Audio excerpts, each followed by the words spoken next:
Yeah, welcome everyone to the second social care statistics webinar. Like the first one that we had, we've got a couple of very interesting presentations.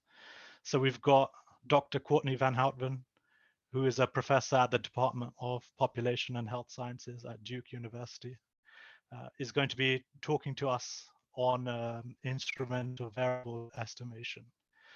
We're also going to have a session led by Sam Rickman on data visualization, and he's very good, I can tell you from first-hand experience, at producing graphics and really illustrating beautifully ways to get your point across with data. So with that small introduction out of the way, I'd like to hand it over to Courtney to talk to us about instrumental variables. Well, nice to see everyone. Can you hear me fine? Yes. Okay, great. Okay, just to give a brief learning objectives, we're today going to talk about instrumental variables estimation, mainly because, as you know very well, we live in a non-randomized world. There are, of course, natural experiments happening. COVID is the latest. I think that people are using policy implementation to understand and kind of pseudo-randomize people into different states of the world, but most of us have to analyze a non-randomized world. So I'm going to talk about a method that is used in health policy a lot. That's my context, but also in social care, I believe as well, to try to account for the fact that we are not able to randomize and have unbiased effects of a treatment on outcomes. So want to try to talk about what is endogeneity, understand the value of adjusting for unobserved confounding, and then understand the trade-offs between using instrumental variables and not using it. Okay, so I want to just get some level setting. I know this is probably a high-tech audience, but we'll just go through sort of what is bias and why do we need to worry about this. And so, you know, we want to usually use a simple linear model where we want to understand the effect of some treatment or social program on some outcome Y. And we want to understand this true beta effect, the average effect of this treatment on an outcome. But an estimate beta is biased when the estimated beta is not the same as the true effect. And that little b right there is the quantity of the bias. And sometimes we can understand what it is by theory and understanding what we expect effects to be, and sometimes we can't. And just want to visualize unbiasedness with this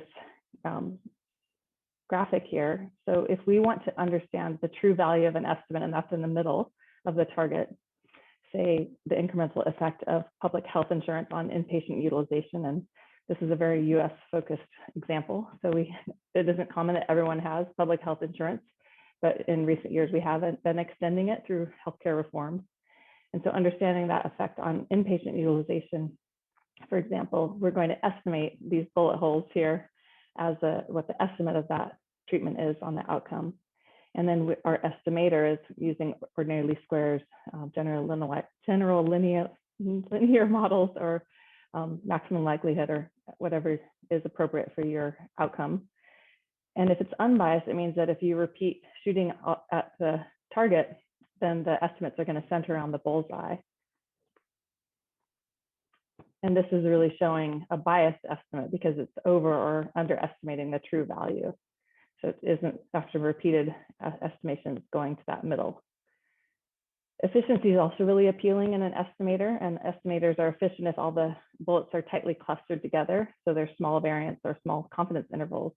And that's one of the big drawbacks, kind of cutting to the chase with instrumental variables estimation, is that you lose a lot of efficiency because you're replacing a value in a model of equations with a residual or an estimated predicted value. So the green are biased but more efficient. And then the blue bullets are showing a very inefficient estimator. Okay, so randomization really takes care of this problem. We know that our estimated beta is the same as the true effect of a treatment on outcomes. So that little b we don't have to worry about. But since we're not in that world, we have to come up with ways to try to minimize bias through controlling for everything that we can think of. We have rich data, or trying to use other methods like propensity score models or matching or instrumental variables. Again, just a couple terminology issues here. An exogenous variable is caused by factors or agents from outside the system. So exo means outside and genus means born. So a coin flip is exogenous to a patient or to a person who's receiving social services. And these are measures that can't be chosen. So that's one way to keep it in mind. You can't choose this, you can't influence it. So things like age, sex, race. And sometimes these include policy variables, but there's a lot of debate about whether policies are truly exogenous. And you have to really have an understanding of a system to understand whether something is endogenous, that is created from within the system, or exogenous. And it really depends on kind of your conceptual model and your perspective. So thinking about policy variables, are they truly exogenous? Just want to give a brief example. So if a state passes a state subsidy on long-term care insurance, again, a very US focused example, long-term care is not covered by the public insurance system. So states have passed subsidies over the last 15 years to reduce that price of private long-term care so that people will take it up and protect their assets, and also be able to afford long-term care when the time comes. So if that state subsidy reduces the price of long-term care, it should change their purchase. But some of the worries about endogeneity of this policy are that people might move to the state to take advantage of this, or states that pass the subsidy may just have sicker or healthier or wealthier people, and different long-term care infrastructure or different Medicaid policies in the background.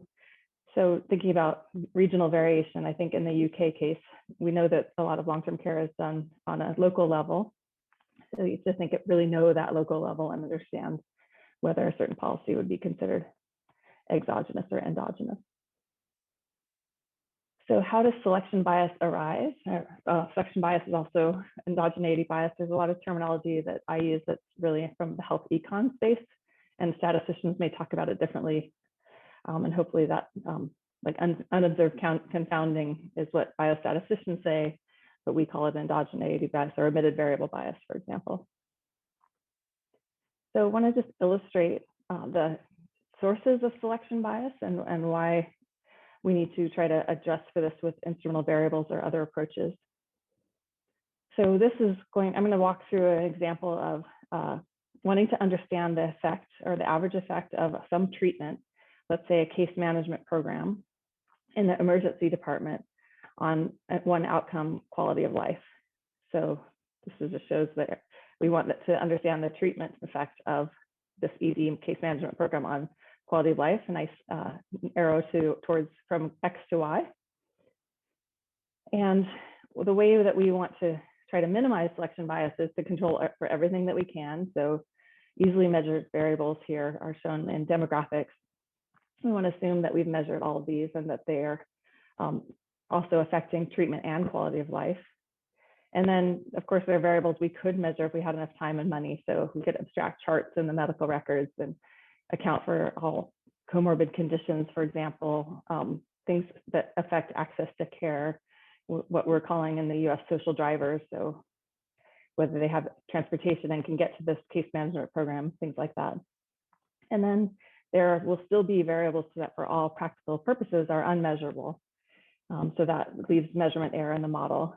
So it could just be measurement error in what we actually can observe, or idiosyncratic shocks to health that we aren't able to put into the model, like someone won the lottery, so their quality of life increased a lot or possibly decreased, given some research on lotteries. But that isn't going to show up. That's going to remain unmeasurable. And then things like complex social factors. So we may not have an understanding of food security or transportation, for example. So those are going to remain unmeasured.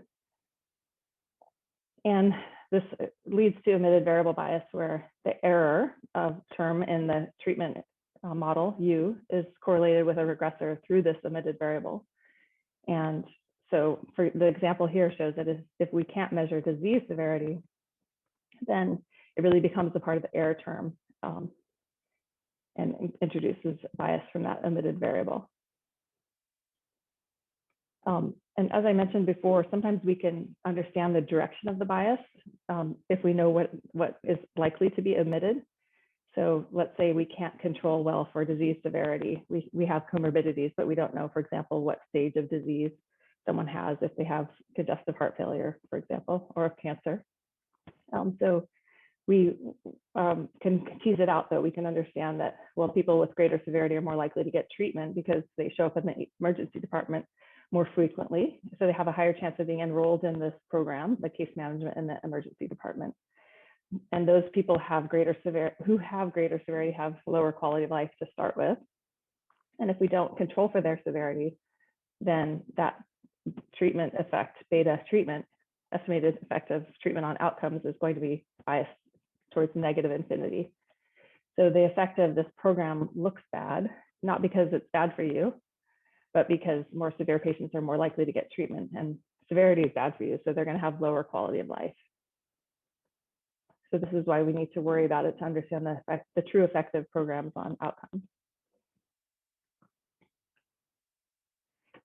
Okay, so the fundamental problem of selection bias in our quasi-experimental world, this non-randomized world we live in, is that we have a non-zero covariance between the treatment effect and the error term and the outcome.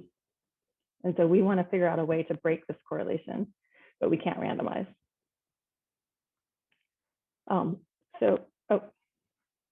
Is there a question? Okay. Okay, sounds good. It's very hard to be talking into a vacuum, but I can see you now, Amrit, so I could be interrupted. Okay, so instrumental variables overview. How does it work? I'm going to talk about how it works, what is an instrumental variable and why should you use it, what's a property of a good instrument, and then give a couple examples of how it works and what some of the pitfalls are.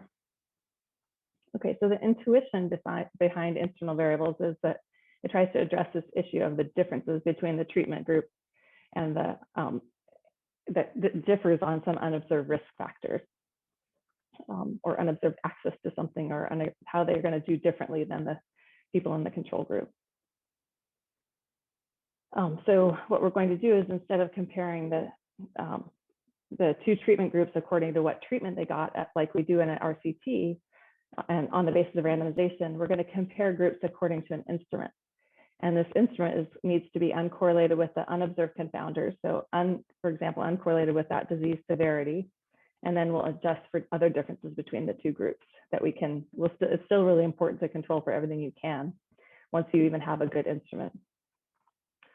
So mechanistically, what does IV estimation mean? It means you're going to model the correlation between the treatment and the error term to break this correlation.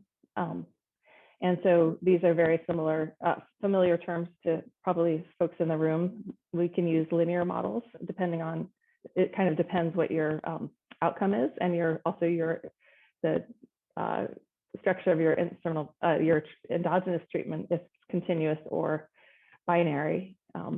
If you have linear models, you can use two-stage least squares.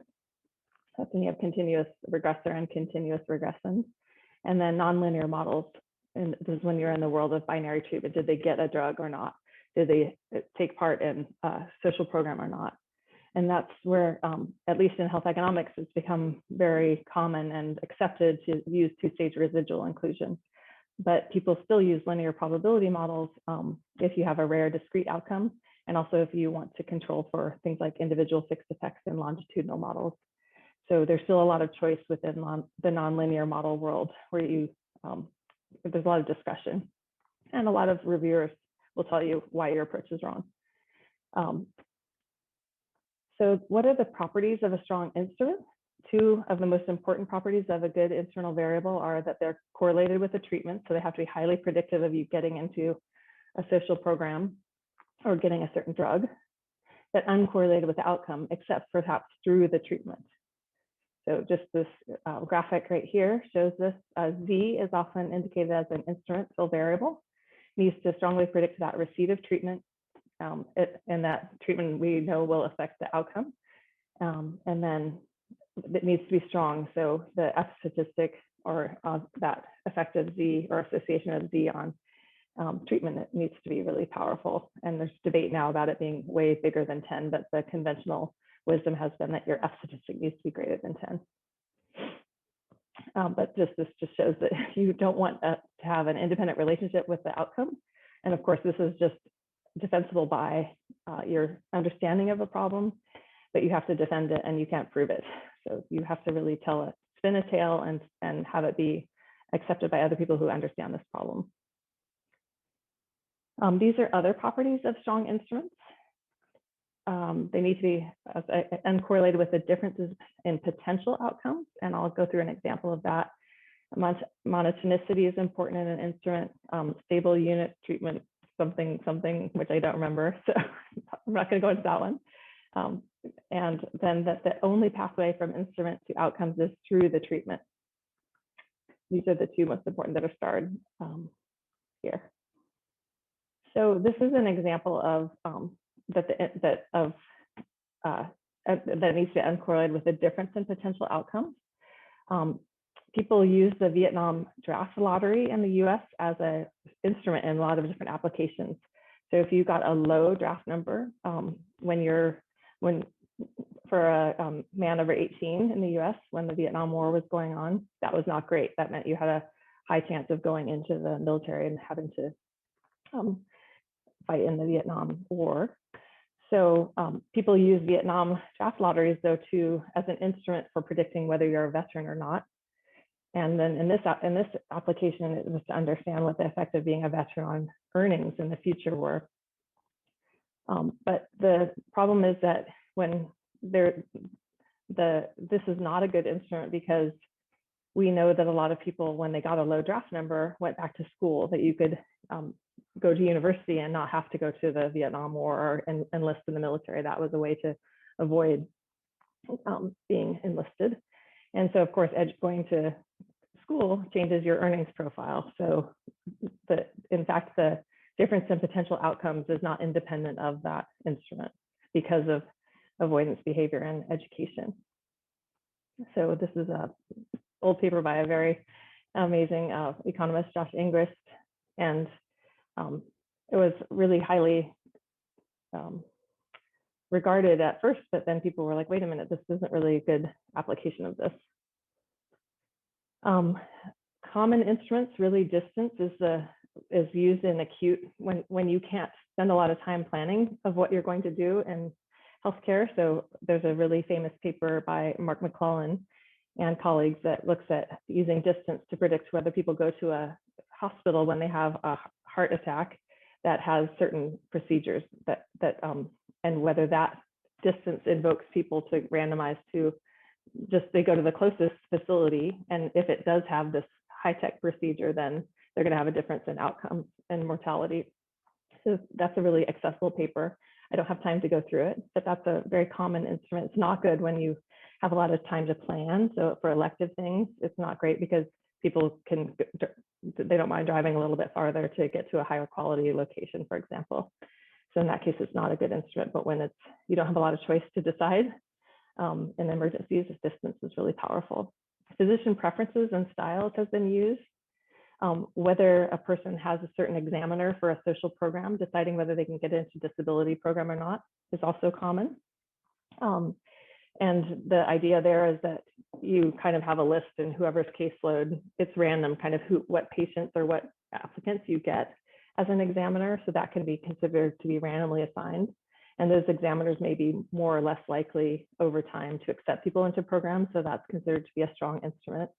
If it is truly randomly assigned, so there's some concerns that, well, certain examiners might be better with the hardest cases. So that wouldn't be, that's kind of poking holes in the fact that that examiner would be the idea of the examiner being random, just going basically by list or their caseload. Family structure, this is for Martin, who I think he invited me because he remembered me doing a lot of work on informal caregiving. And family structure has been used as an instrument in predicting whether someone gets informal care in when they need help in the home. Things like the percent of daughters in the family, the number of daughters that you have.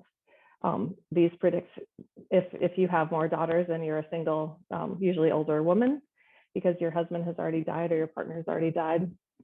Having more daughters in the family predicts strongly whether that mother is going to get informal care from a child. So that's been a really very common use in thinking about long-term care, especially informal care. And then policy changes, which I've already talked about. Those are very common to use as an instrument. I already just talked about this example, but one thing I want to say about thinking about informal care and using family structure, if you have outcomes that could be caregiving outcomes, right? So whether the carer works or not, or whether the carer reduces work hours as a caregiver, that's where family structure could be. So sorry, family structure isn't quite as good in that one because, well, you may want to use things like widowhood. So is your parent recently widowed? Therefore, you have more of a pressure to be an informal caregiver, and then that affects your own work hours. So depending on whether the outcome is of the care recipient or the caregiver, it may make sense to think about which of these instruments are more powerful and more plausibly exogenous, let's say. So widowhood, if it's looking at the caregiver's health, for example, maybe isn't great because maybe your parent died because of a health problem that you may also have. So those are the kind of things you need to think about. Have a little more time. So I want to go through an example of a policy change or structure and when an instrumental variable has been very powerful in an application in the US. So again, realizing that universal insurance coverage has gotten much better since the health reform in 2010, what you know as Obamacare or the Affordable Care Act. But prior to that, the state of Oregon decided to expand their Medicaid program. That's their public insurance program, covering people with low incomes. And yet they didn't have enough funding to cover everyone who would qualify for the program. So they decided to run a lottery. So they got a waiver. It's a Medicaid, you need approvals from the federal government to try something new like this. So they obtained a waiver from the federal government. They created a lottery where they announced a 5-week sign-up period that they heavily advertised in 2008. There was no eligibility screening. You could just sign up with your name and contact information. So it's very easy to get into, to sign up for the lottery. And then they randomly drew 30,000 people out of the 85,000 people who signed up on the list. And then they screened people who, of those 30,000, then they really did screen them and see if they qualified for the program. Screened them and then gave them the chance to apply for it, made sure that they were eligible and then let them apply. So the treatment in the household was a unit of observation. They had to return their application within 45 days. And after the effects of this lottery were that 60% of people applied, 50% of those who were deemed eligible. So they had 10,000 enrollees in Medicaid. And then with that lottery process, then you could understand what was the effect of this extension of public health insurance on outcomes, because insurance is a classic kind of endogenous variable in healthcare economics. So why was this a great use? I mean, lotteries are kind of the perfect example because it is basically like a RCT. So the IV strongly predicts the receipt of treatment. Getting selected increased the insurance coverage by 25 percentage points. And Kate Baker and Amy Finkelstein are the lead authors in this large project. So that lottery predicted the receipt of Medicaid. And then they wanted to understand what is the effect of having Medicaid on utilization, like emergency department use, for example.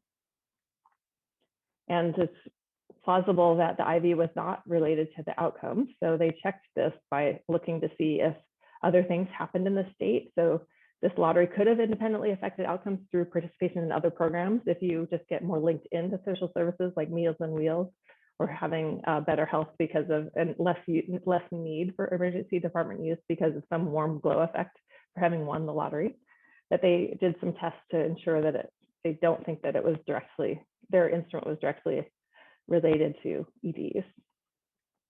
What they found then is that gaining insurance resulted in an increased probability of hospital admissions that were primarily driven by non-emergency department admissions. And there's been a lot of question about whether extending insurance to people would actually reduce emergency department admissions, because people tend to go to the emergency department inappropriately, quote unquote, because they don't have a source of primary care that they can use in the community. So they use the emergency department as a way to get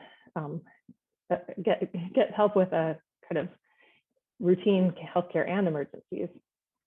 So their instrumental variable estimation showed that there was a increase in probability of any hospital admission by about 2%. And this 2 percentage points, I should say, and that they had slight increases in emergency department. And really what this represented was a 30% higher probability of admission, although they pointed out that admissions are still pretty rare events.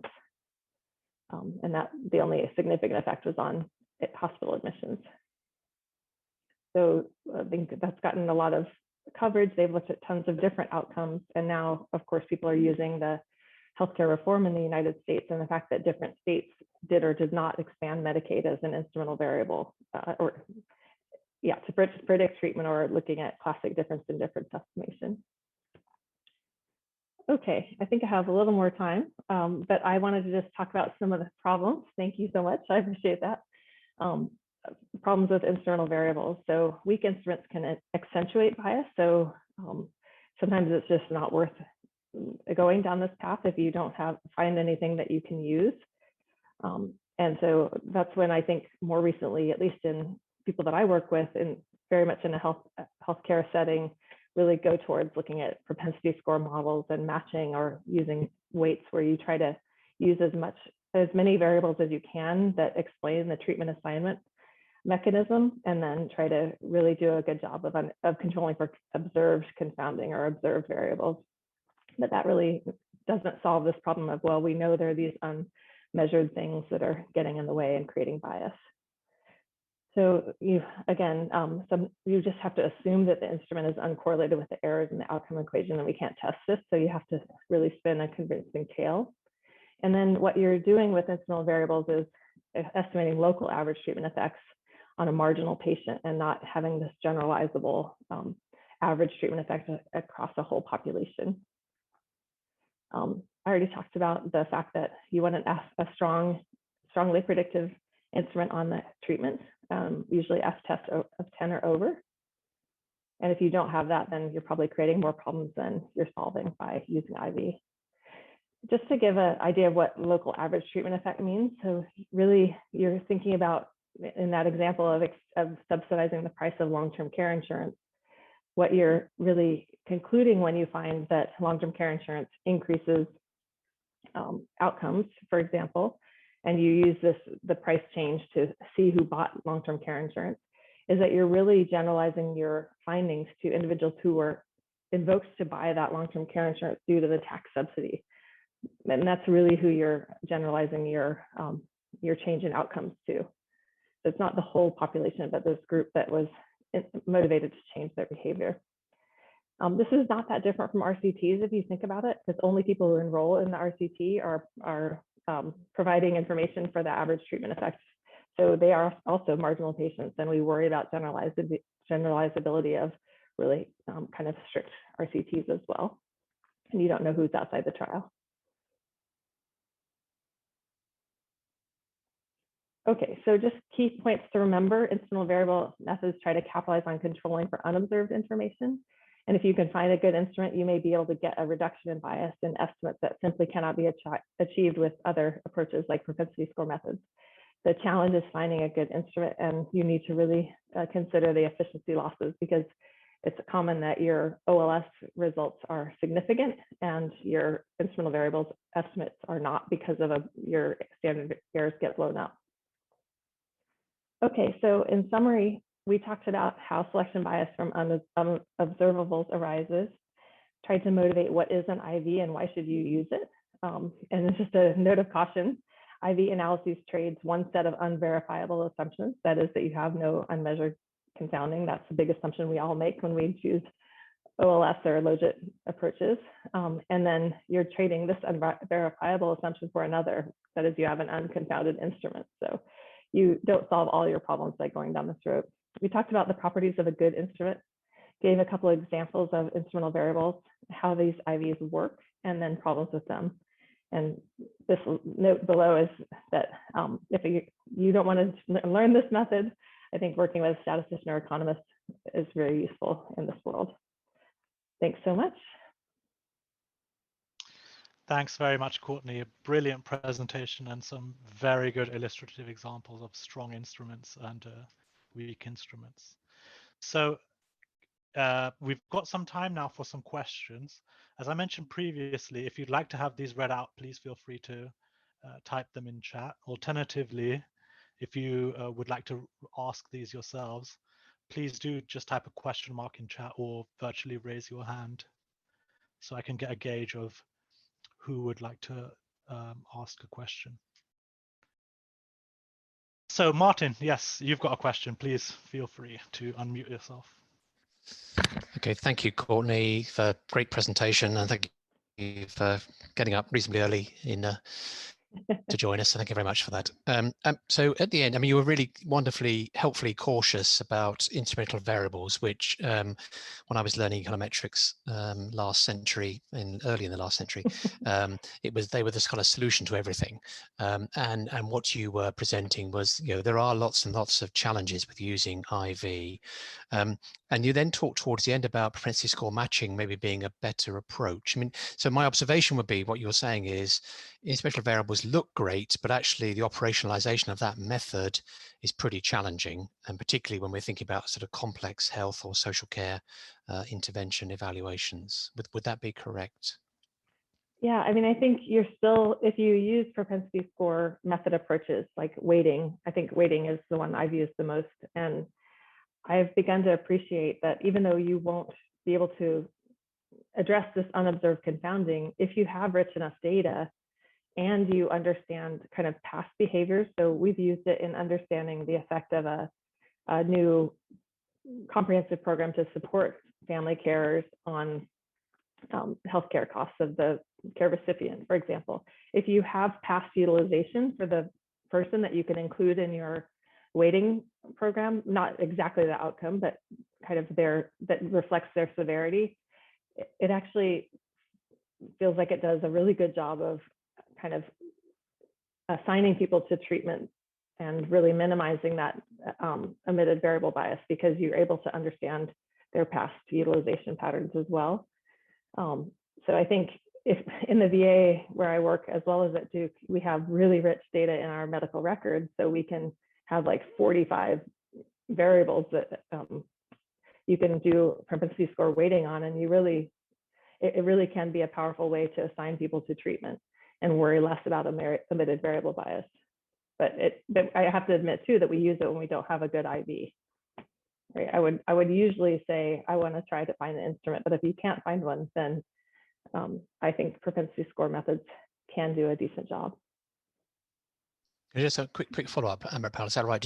Yep. I mean, just that if then you've got loads and loads of data to allow you to do good propensity score matching and to give you a selection for instrumental variables, would you then, if possible, go to sort of estimate a whole system of equations rather than just relying on one equation? Because wouldn't you then get I mean, I know that's wanting the ideal, but can you move towards more of a system type approach of estimation? Yeah, that's where I don't know kind of simultaneous equations methods, if that's what you're thinking of. Yeah, I think that is an option. I don't work in that world and don't know them well, but I think you still may need to have different variables that are excluded from, you need identification somehow, I believe. It's not just on functional form. So I think you still will need things that predict outcomes that don't predict treatment, I believe. But I'm definitely no expert in structural equations. Thank you, Courtney. We have another question from Diego, who's asking, how do we compare and interpret the differences between the estimation without the IV versus the estimation with the IV? Is this a proxy for the bias in the former? Yeah, that's a great question. If your estimates are very close together and very, very similar in magnitude, that's where I think even if you have done, all the specification tests that indicate that you have endogeneity, even if your estimates are very similar with a naive model and an instrumental variables estimation, then the conclusion is that the bias was very small. I mean, the other alternative is that you have some heterogeneity of treatment effects that you're not finding. You know, that's why those effects are similar. But I think when I have had, actually in the current paper, revise and resubmit, the estimates are really similar. And we kind of say in the discussion, you know, we went through all this trouble, that you could take the estimates as, in that naive model, as potentially the truth. Thank you. I had one quick question which relates to your point about having to defend your choice of instrument. And I was wondering, some researchers may find that prospect daunting. Is that something they need to be prepared to fiercely defend? Is that something that reviewers, for example, try to really pick at? I think it's really discipline specific. And I do think economists, that's their favorite thing, is to, in a seminar, start interrupting you left and right and criticizing your instrument, but other fields are much more diplomatic and constructive. So I think it is daunting, but if you can find literature and use things that have been used in the past, similar to your question, that's a way to defend it. But there are always, people think of new things, and you know, there are, I didn't even go through sort of different synthetic controls people are using, and people are using the distribution of instruments that as a way to, not just the treatment, the actual value of things. So there are a lot of innovations going on in instrumental variables. So using new things, people will maybe start citing you, but you do have to be ready to defend the choices. Thanks again for a fantastic presentation. Thank you. Thanks. So up next, we've got Sam Rickman, who's a researcher in data sciences at the Care Policy and Evaluation Center, who's going to be talking to us about how to visualize data. So over to you, Sam. Hiya. Can you see the screen? Great. Fab. Hello, everyone. Yes. So yes, I'm going to be talking today about this idea of plotting poetry, as I've called it, which is inspired by a paper that I will discuss. So, I mean, I guess the first question about this is, you know, why is this actually important? And ultimately, what this is about is it's about communication. So what I'm going to be talking about here is, I'm going to be talking about communicating on paper. So I mean in papers, but I mean specifically on paper, as in with the limitations of a printed piece of paper. But I'm also going to be talking about communicating on screen, which gives a few more options and possibilities for visualizing data. I'm not going to be talking about exploratory data analysis, even though that's really important. I'm just going to be talking about actually how do you communicate something with some data. So Amrapal hasn't seen this slide because I just added it to make a point just before the presentation. But basically, I think there is a general point that plots are always better than no plots. I'm going to talk a lot about how to make a good plot, what makes a beautiful plot. But basically, I think visualizing data is just better than not visualizing it. So an example of this is, so this is from a paper, this is a table from a paper that I was reading a couple of weeks ago.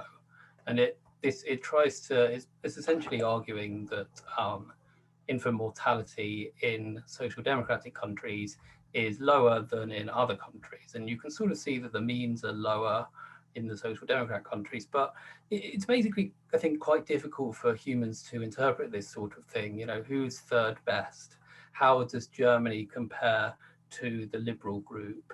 It's just quite difficult to answer these sorts of questions. Whereas if you plot this data, and this was a paper that didn't have any plots in, but if you were to plot it, I think you can quite quickly see just that actually there's something else, you know, there are a few outliers, and actually I've cheated a little bit here because this is in the on paper section, but I'm hovering over it and something is happening. But I think even without hovering, you can sort of see that, you know, the shape of the data is maybe not exactly as, or at least you can see what's going on quite clearly.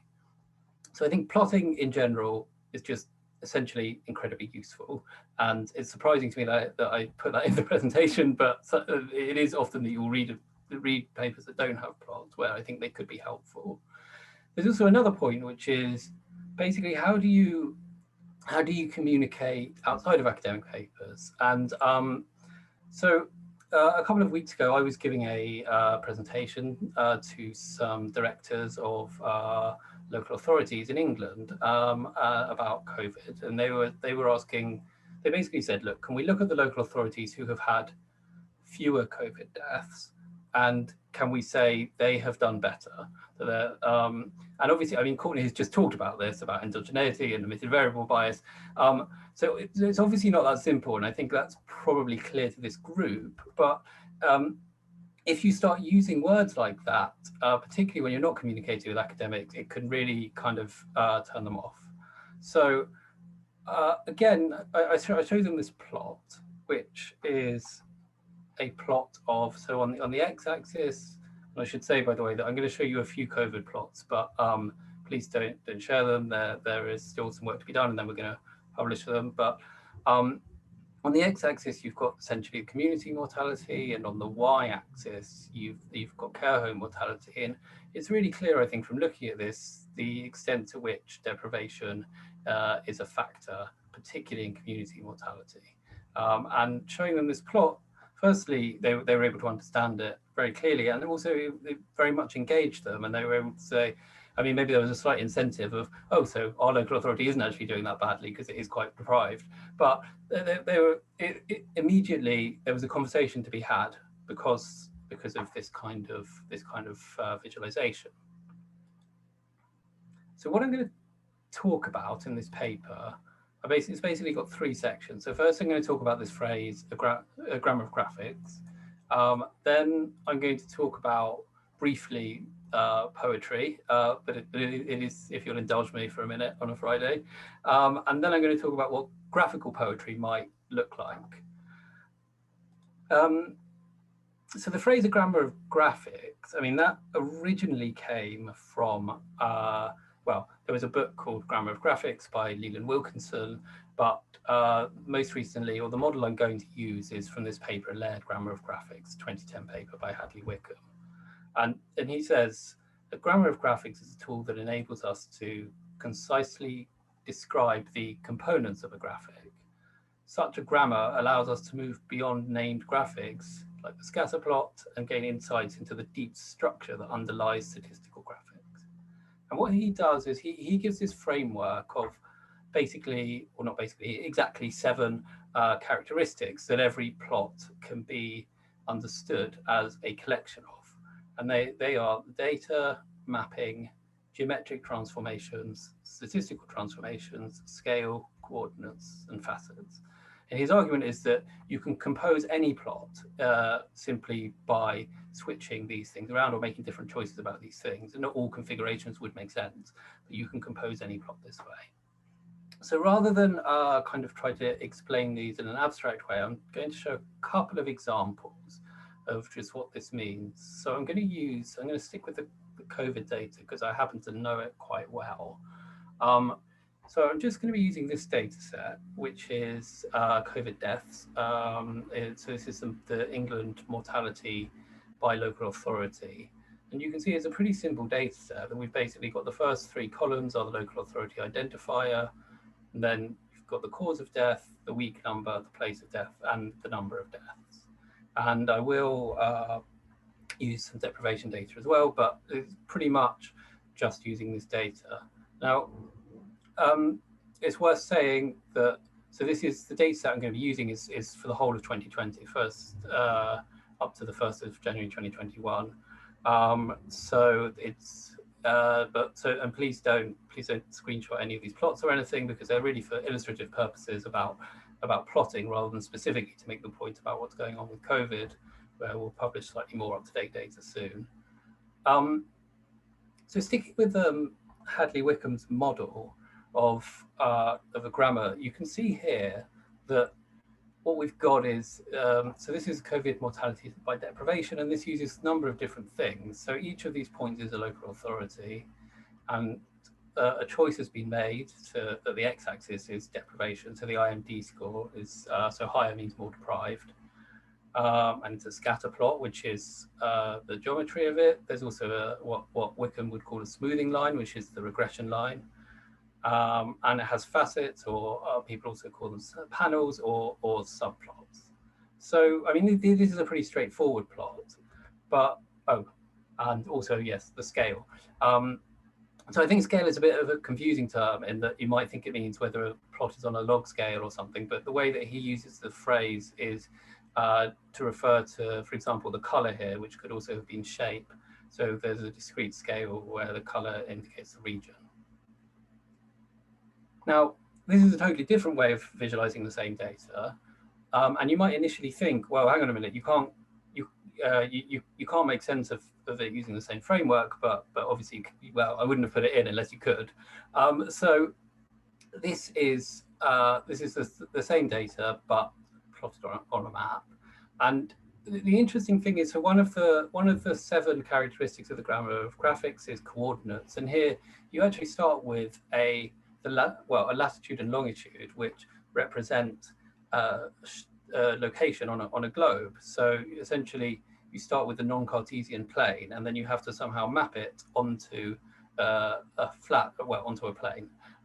So there has to be some sort of transformation that happens to convert latitude and longitude onto a plane. Then you have essentially the x is the longitude and the y is the latitude, or the transformed longitude and latitude.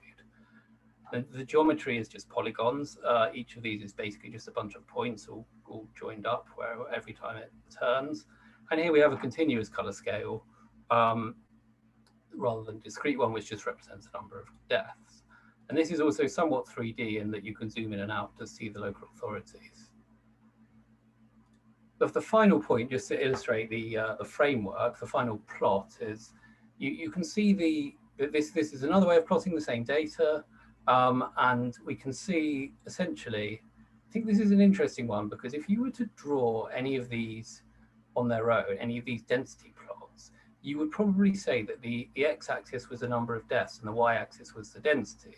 But because I've overlapped them and put the month on the y-axis, you would say the y-axis is the month rather than the density. And actually, each of these subplots is a 3D plot, really, where you've got the density, the month, and the mortality. Once again, we've got a continuous color scale. But I think the reason I wanted to include this particular plot is because essentially wherever you have a line plot, for example, if you look at December in the Northeast, you see that there are basically this is comprised of drawing, some sort of smoothing line over a bunch of points, and so decisions need to be made. And in this plot, for example, it's kind of it looks nice and smooth, but you don't really know what's going on. You know there's a point here and there's at least one point here, but it's kind of and here, but you don't really know what's happening in between. And this is the kind of thing. I mean, this is arguably a problem with density plots, but it's certainly decisions need to be made about how you do this. And another way of doing it would have been rather than using biased cross-validation, to use unbiased cross-validation, where you can see much more clearly what's going on, but also it kind of looks terrible, I think.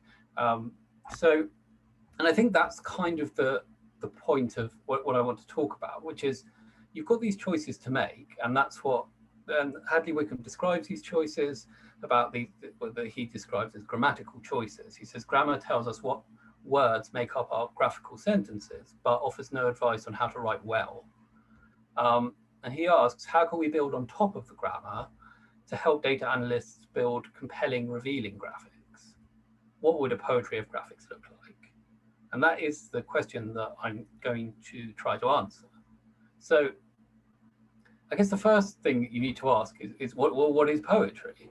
And it's obviously quite an expansive question.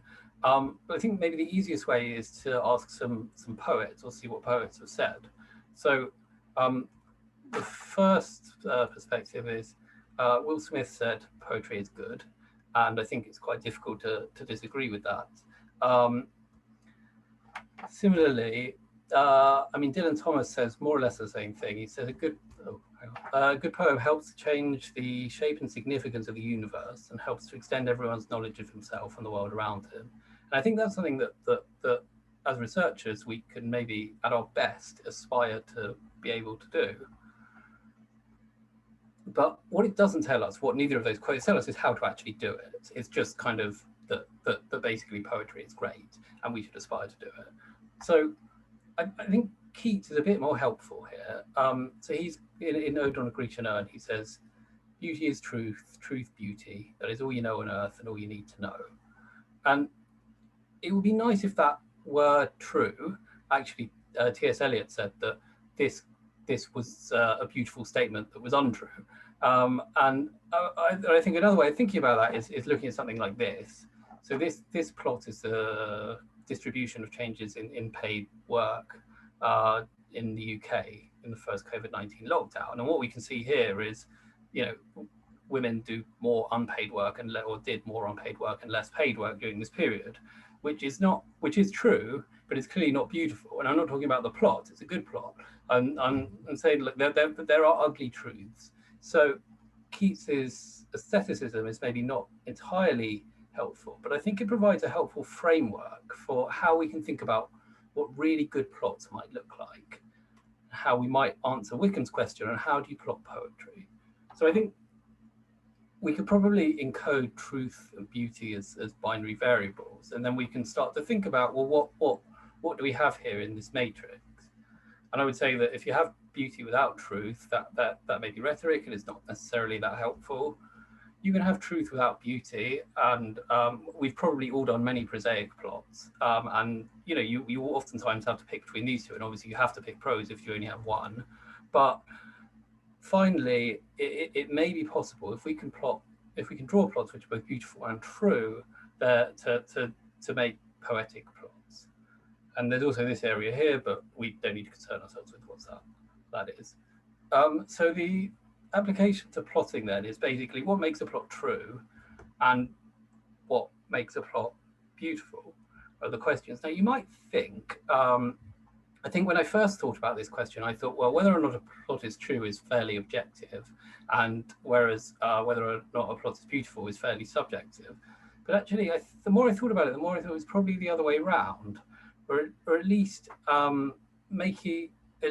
what I would say is the objectivity about whether or not a plot is true, about whether or not the data is correct, is not enough. It's not a sufficient condition to simply say the data is correct, therefore this is a true plot. Whereas in terms of beauty, there are actual specific concrete techniques that you can do to make a plot more beautiful. I don't know how much is coming across. My 5-year-old daughter is outside the room making quite a lot of noise. So in terms of plots that are, if we're trying to aspire to this sort of idea of truth, obviously, if a plot has got inaccurate data on it, it's not true, but I'm not going to talk about that because it's kind of boring.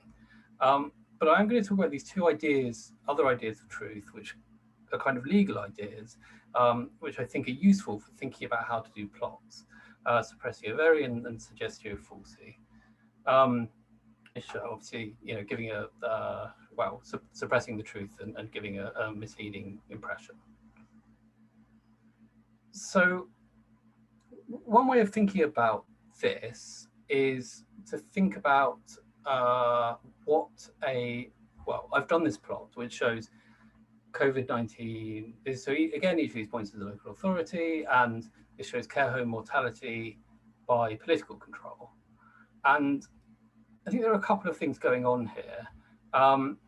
So firstly, there is straight up, clearly there's suppressio veri here in the overplotting. I've done quite big points, and there are going to be a lot of local authorities with 0 or a very low number of Labour councillors, and you just can't see all the points. So there is a degree to which the truth is suppressed. But also, the fact of the regression line, it gives this plot a sort of, there's an implication here that there is something scientific going on, that there's this is the cause and this is the effect. And although it's not explicitly stated, there is some question about what you have to ask. What is this plot saying? And I think the important thing to think about is that a plot isn't just a collection of data. Obviously, all of these points are real points, and that is a real regression line. But what is the purpose of this plot? Decisions were made, consistent with the grammar of graphics, if you like, that the x-axis was mapped to this variable and the y-axis was mapped to this variable. And why is that done? What is this plot saying? And I think all right, if you just want to say there is a correlation between these two things, you can say it. But in order for this plot to be to be true in a sort of poetic sense, it needs to be saying something meaningful and worthwhile in order for it to really be an excellent plot. And obviously, you know, I'm not sure that this plot is doing that. And I think a way to think about this is, so Aristotle said in the Poetics, he said, in composing the Odyssey, Homer didn't include all the adventures of Odysseus, such as his wound on Parnassus or his feigned madness at the mustering of the host, incidents between which there was no necessary or probable connection. He made the Odyssey, and likewise the Iliad, to center round an action that in our sense of the word is one. And this is ultimately it, that a poem is not just, I mean, the Iliad, for example, it is not just a list of what happened in the Trojan War. It's actually only about 6 weeks of the Trojan War, and it mostly is about, or at least it felt to me like it was mostly about the relationship between Patroclus and Achilles. But what Homer has done is he hasn't just included random incidents that happen to have happened. He is making a point by writing a poem. And similarly, when we write a plot or create a plot, rather than talking about things which happen to be true, but there's not necessarily a connection between each of them, we are trying to, at least not in exploratory plots, but at least in plots where we're trying to communicate something, we're trying to center around an action that in our sense of the word is one. I'm going to talk a little bit about beauty as well. You might say, what is the point? Why do plots need to be beautiful? And I guess the obvious answer is they don't. I mean, you could do plots which aren't beautiful, but if the purpose of your plot is to communicate or to have an impact and to get people to engage with whatever point you're trying to make, then it's definitely beneficial for them to be beautiful.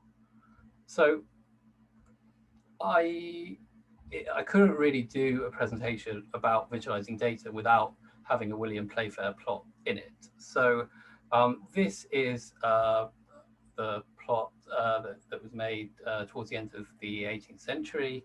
And this is really a beautiful plot. And you could say, well, it's not a beautiful plot, but essentially we're still talking about it 250 years later. And if you Google, beautiful plots, you will always find some Playfair plots there. So he was obviously doing something right.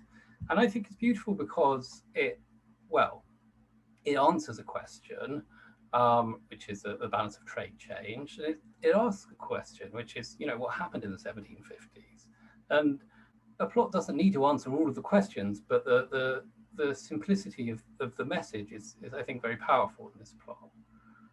Now, I guess the ultimate point of me talking about this is to answer the question: how do we replicate this? How do we create plots which people like looking at, which make a point and are also worth looking at?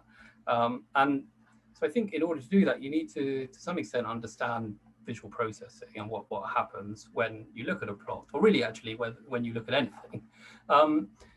So I mean, this is quite helpful. This is from the Spence paper, but essentially you look at the world, and there are two phases: the pre-attentive phase here, and then within the dotted line, the attention-driven phase. So at the pre-attentive phase, this is when a bunch of things happen very, very quickly: edge detection, orientation detection, segmentation, movement detection, color processing, and you don't need to be paying attention for this to happen. If someone throws a ball at your face, then you will react. I would probably flinch. Some people might try and catch it. Whereas the next part, the next part is the attention-driven phase. So something happens here when you look at a plot before you even think about the plot. And then after that, your visual working memory, for example, with the Playfair plot would kick in, and you would go, oh, hang on a minute, this line is longer than that line, so that means your verbal working memory would say, or higher rather than that line would say, oh, well, so exports are higher than imports at this period. And there are natural limits to the extent to which you're going to be able to do this. So what I've done is I've just so here we have the Playfair plot again, and then this is a much worse version that I made, And what I want to do is just try to illustrate 5 things. This is kind of, I guess, the most practical slide of the presentation, because I think there are 5 things that make this a good plot and this a bad plot. And 3 of them are pre-attentive and 2 of them are at the attention phase. So the first one is the use of color. So actually it's Spence in the previous paper with that diagram about how we process data. He basically says humans can only process 4 colors at once, and any more than that, and it's just too hard, and you can't deal with it. And the use of color here is really simple, and here it's, I think, incredibly terrible. It's just terrible. I mean, it makes no sense. Secondly, the line weight. So this here is from so this is from Tufte's book, The Visual Display of Quantitative Information. This is a real Mondrian and this is a fake Mondrian. And he argues that there is something inherently aesthetically pleasing about the intersection of lines of different ways. Now, I guess for our purposes, we want it to be aesthetically pleasing, but we also want those lines to mean something. And here we can see that the data lines are much thicker than the grid lines, whereas here that's not the case. And that means that at the pre-attentive phase, when you just glance at this, you already know this is the bit I'm looking at, and this is this kind of background bit. And that's not the case in this plot. The third thing is the aspect ratio, which is basically plots should be wider than they are long, and this one is, and this one isn't if you actually look at the data.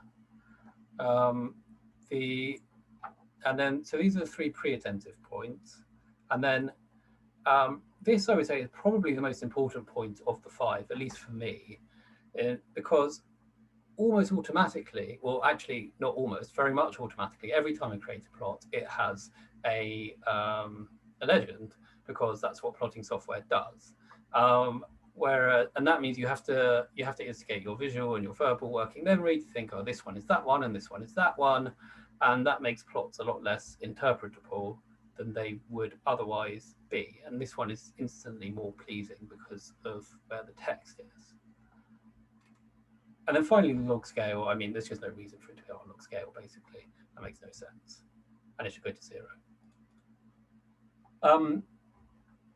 So just briefly on the aspect ratio point, there's quite a lot. I mean, I guess it's not that surprising because it's the internet, but if you were to start reading about this, you would find that there are a lot of strong views out there about what the perfect aspect ratio for a plot is, and should it be the golden ratio, or should it be people think the ratio of A4 is very pleasing. I mean, I'm not, I mean, there may be people who are able to make those judgments, but I think Tufte produces this helpful plot, which just shows the aspect ratio of Playfair's plots. And we can see there are actually quite a range. The basic rule is, I mean, if we assume that Playfair's plots are good, which I am, then, you know, they're longer than they are wide. And there seem to be maybe some different types of aspect ratios he uses for different types of plots. And this isn't something, I mean, quite often plotting software will just give you whatever random aspect ratio that your screen viewing device is set at. And this was just to show that it wasn't because it was created on a computer that it was bad. You can recreate good plots using plotting software as well.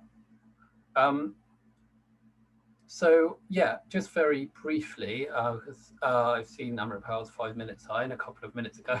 So I'll just say 2 things. So firstly, in terms of plotting packages, so just practically, I'm just going to give a list of my 5 favorite ones. I mean, the absolute #1 is ggplot2 in R. I mean, it's just like head and shoulders above the rest of plotting packages, and the GG stands for grammar of graphics, so it uses the framework that's set out in the paper at the beginning of the plot, and you can make basically any plot in it. The only area that it's not great is interactivity. So some of the plots here you couldn't make in ggplot2, where it's much more about publication type of plots than it is about interactive plots. Performance analytics is very useful in R. Leaflet was used to make the map that was in this presentation earlier. Seaboard, I think, is the best Python package, and most of the plots in this paper, in this presentation, were created using the interactive ones were created using Plotly Express, which is a Python package, although actually the two that I just showed you, the Playfair copies, were using, Plotly is cross-language, so I did them in JavaScript rather than Python, but also using Plotly. You tend to be able to tweak plots a little bit more in JavaScript. The final thing that I wanted to show you was, I guess there's a question about, I mean, the question that I still wonder about is, with the COVID mortality data, is what's the best way of actually plotting it? Because although it is quite simple data, you need to understand, you know, the within care home mortality, the outside care home mortality, and the temporal aspect. And none of the plots that I've shown you so far deal with all of those things.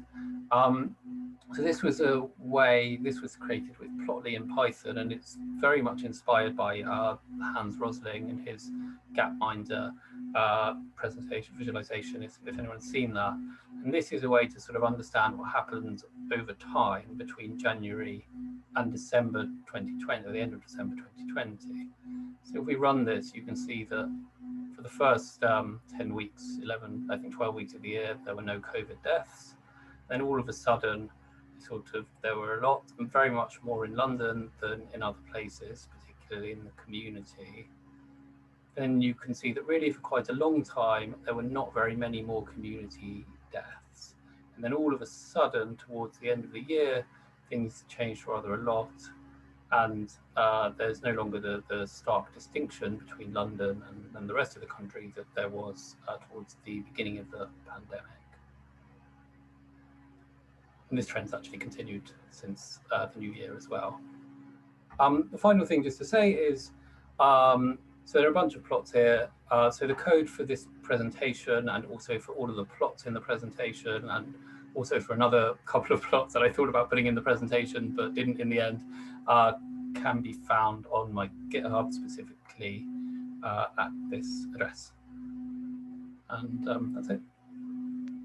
Thank you, Sam. That was a wonderful presentation, really unpicking what kind of things we should be thinking about when we think about graphics, and incredibly well illustrated and drawing connections to poetry, which I wouldn't have initially thought of, but I found to be incredible. So yes, as before, please feel free to raise hands virtually, type question marks in chat, or type questions in chat. We already have a few questions for you, Sam. So Dave is asking, what about if we have to design something that will ultimately be in monochrome? Is beauty different in monochrome? Yeah, that's a good question. Yes, it definitely is different. I mean, clearly it's different. I mean, I don't have a sort of a brilliant answer to that question, I'm afraid, Dave. I mean, yes, you're obviously much more limited, but I would try to stick with essentially the same principles. And I mean, if I was going to refer you to anything, it would be the Spence paper, which I think, well, if you go to my GitHub, the reference should be there, or if I'll just double check and put it there if it isn't, where he talks quite a lot about, I mean, I guess the point about beauty is about really, it's one about simplicity and about the extent to which cognitively you can deal with what is being shown.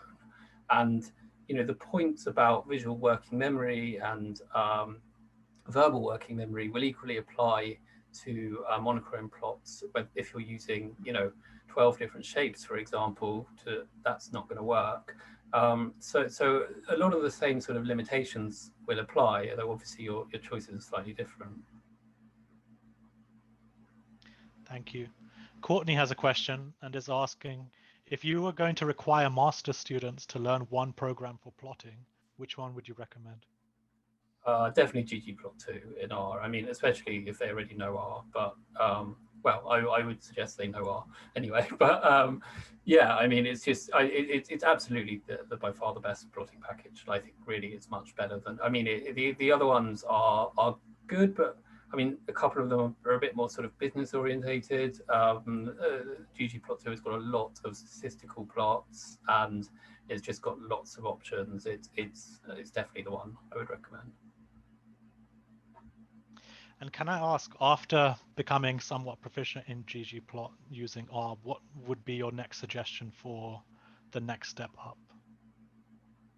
I don't know. I'm not sure that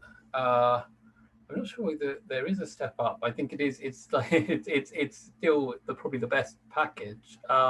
But having said that, I do think performance analytics, I did mention it, I think, is a really good R package as well, and it's got a lot of econometric plots in it, and it's got a bunch of things like just really useful things like correlation matrices that it can do really quickly and that look nice and give you a really good sense of what's going on with a bunch of different numeric variables quite quickly. We've got a related question in the chat, which is asking for animations, for example, the wonderful graph you had at the end that was moving through time. What would your recommendations be for how to plot those? Which programs would you recommend? Yeah, so the Plotly package that I've mentioned, I would say it depends what software you're using, but I mean you can use Plotly with R and Python and JavaScript and Julia. Is really good. It's not. I mean, I guess it depends how deep you want to go and what type of plots you want to do. I mean, Plotly is very good for making plots quite quickly, but it's quite high level. So there are a bunch of libraries, you know, so something like D3 for JavaScript, for example, where you can create a very customizable plots that, but they're much harder. I mean, in terms of what you can make with Plotly, I would say is probably the first one to start making animations with anyway, and not just the first one. I mean, I use it all the time. It's good, and you can make animations quickly with it. Brilliant. Our colleague Kate Henderson is asking, she's wondering if you might not have a very high opinion on the Stata plotting packages.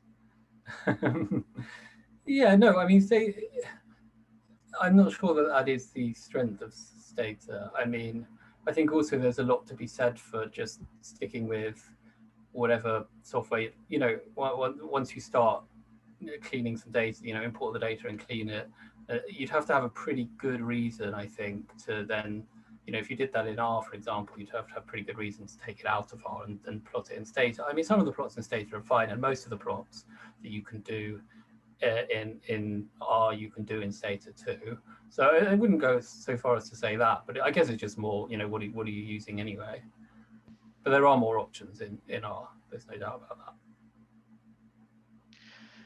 Well, thanks again, Sam, for a brilliant presentation. We've got some time now. Sorry? I said thanks for having me. Oh, no. Thank you for agreeing to present here. So we've got some time now, unfortunately not too much, where we'd like to open up the discussion more widely to ask about really what people are looking for moving forward with these webinars. And as a start, just a question about what topics people are interested in, thinking about how the webinar can help everybody moving forward, and really where interest lies.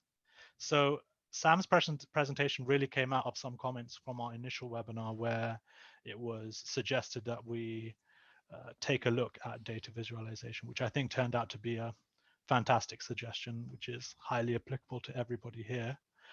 So if people would like to raise hands, or so I see Martin, you're very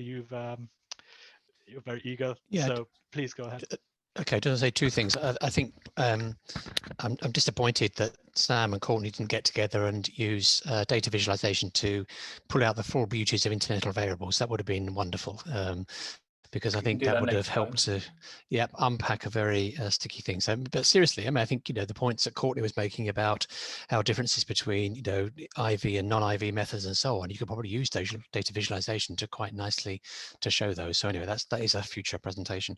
But just to say, for this group, when we set this group up, I mean, we're kind of talking to two different audiences. I think today's presentations, which have both been fantastic, thank you very much, illustrate those. I think one is talking to people who are already quite proficient in quantitative methods and want to either learn a new method or have some discussion about those methods.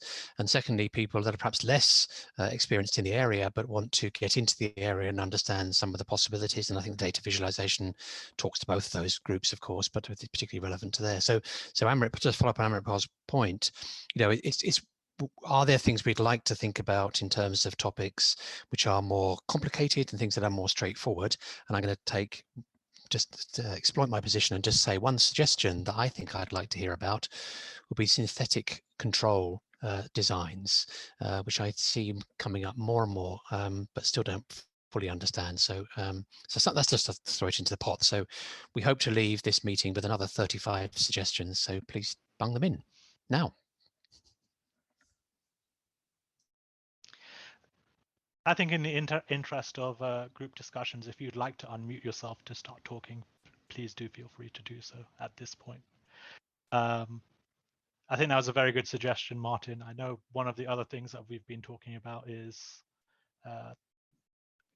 more cutting edge techniques, and in particular, for example, machine learning approaches, which seem to be very up and coming, and that I'm sure some of us here have some experience with, but not all of us, speaking from personal inexperience.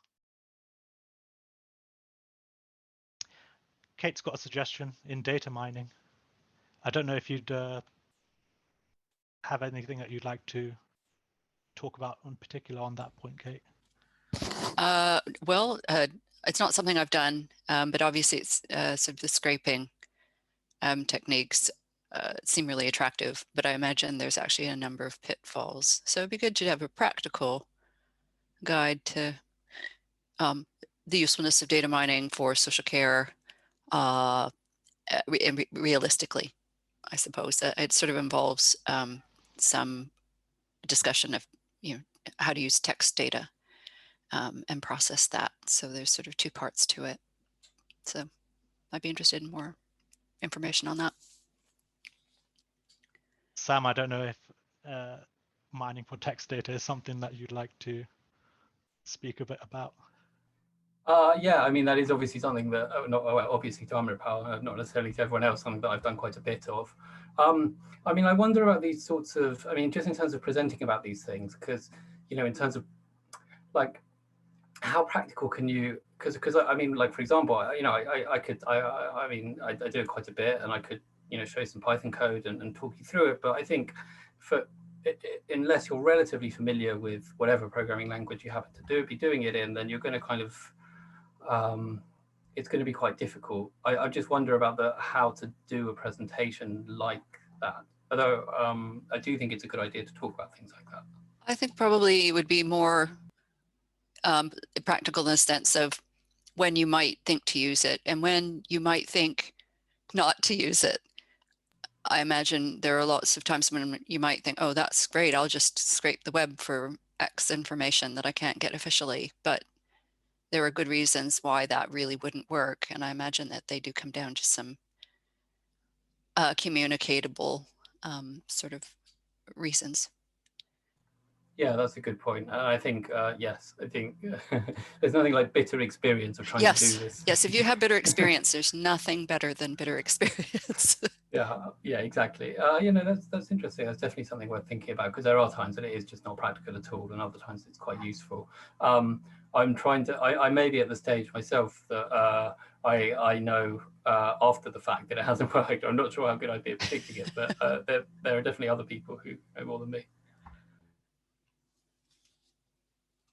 Thanks. Brilliant, thank you. I think something else that we were interested in trying to gauge interest in was relating to qualitative analyses, and in particular mixed methods approaches. Is that something that, can I ask, is that something that people would be interested in here?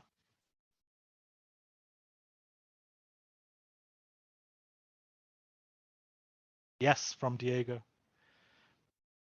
Sorry, can you hear me well? I don't know if my microphone is working. We can hear you. Yeah. Great. Yeah. Something else that I wanted to mention, or that I'll be interested, at least me, is well, someone already mentioned, or we already mentioned methods for causal inference, and I was thinking not just one or two, but a comparison of different methods and how to understand which one is a better approach to apply depending on the data that we have. So a presentation that can compare fixed effects with matching and the difference, etc., etc. Yeah. Yeah, no, it sounds very, very interesting. I think we have just 1 minute left before I promise to hand over to Karen for some announcements. Is there something else that people would like to raise as potential avenues to look at? Or personal interests that they have that they'd like to explore further?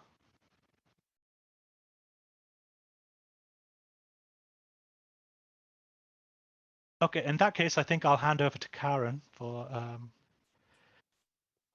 some announcements.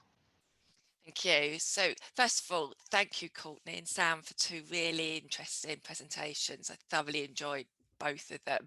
So I've just got a few updates for to provide from SSCR. So we've got our annual conference that's on Monday, the 29th of March.